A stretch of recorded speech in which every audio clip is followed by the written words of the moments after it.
Greg, thanks for sitting down with me. As you know, I'm new faculty at USF, and I signed a letter, obviously, saying I will take this job, but I don't remember signing a contract. Can you tell me a little bit more about this contract?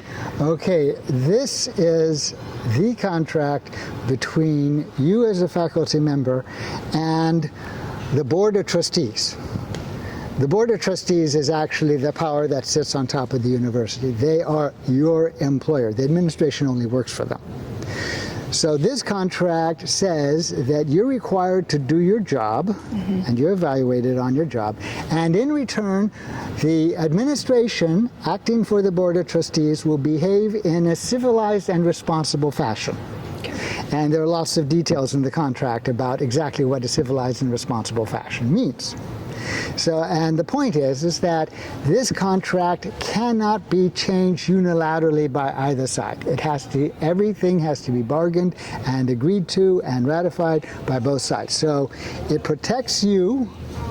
It also protects the administration, much as they don't like to admit it. And it does mean that you do know what you're facing. Things will not automatically change tomorrow because they can't be changed tomorrow. Yeah. And so how often are our contracts revised? Florida law says that you have to bargain a new contract every 3 years. Of course, if you actually look at the sequence of contracts, you will notice that this does not actually happen, but we are at least supposed to try.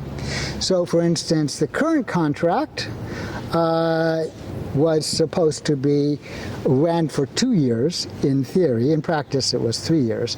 And now we are bargaining a successor contract. You are not supposed to have a contract that officially is supposed to run 3 years.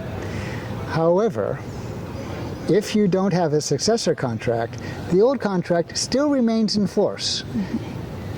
And so what does the role, or what kind of role does our union, UFF, USF, play in negotiating this contract?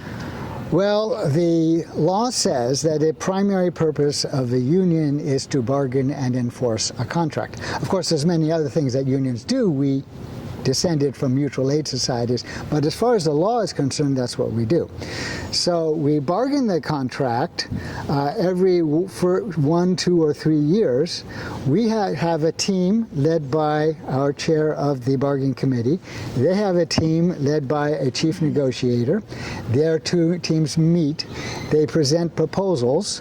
The opposing team looks at those proposals and says, well, maybe we should do such and such. And after several meetings on each proposal, in theory what happens that you gradually reach new articles that both sides can agree to.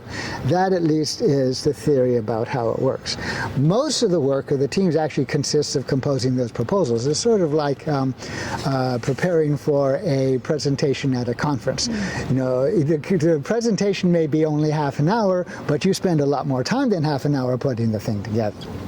Of course. And so I know that the state constitution of Florida does not allow strikes among higher ed faculty.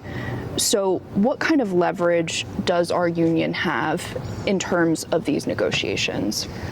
Well, there are several places where we have leverage. Probably the most important one is union density. The greater the percentage of employees who are actually union members, that brings in more resources for the unions, the most important resource being volunteers.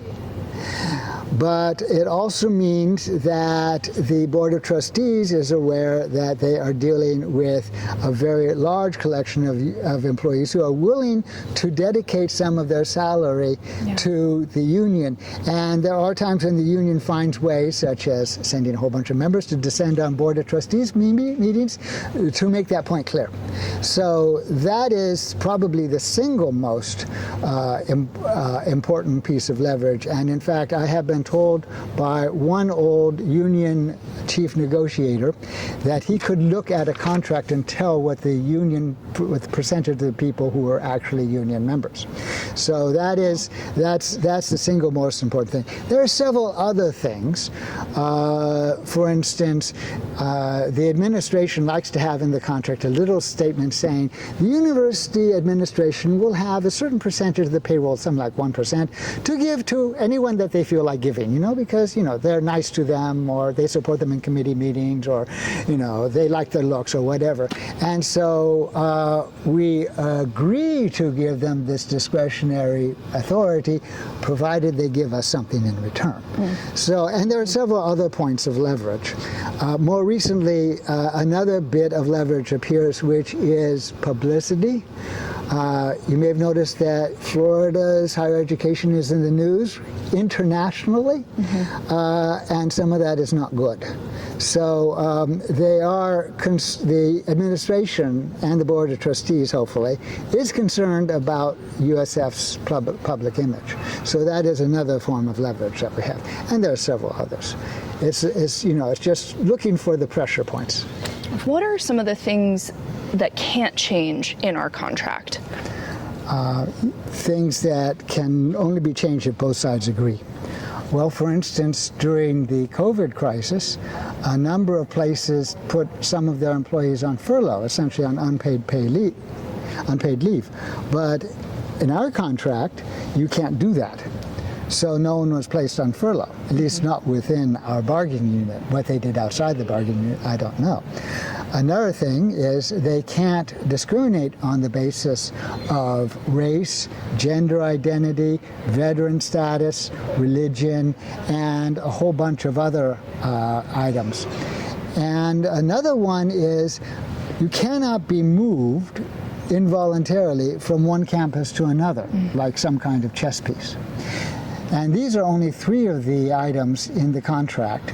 And since both sides have agreed to them, and it's a contract, and contracts are protected by the U.S. Constitution, they can't simply decide one day that they're not going to obey it.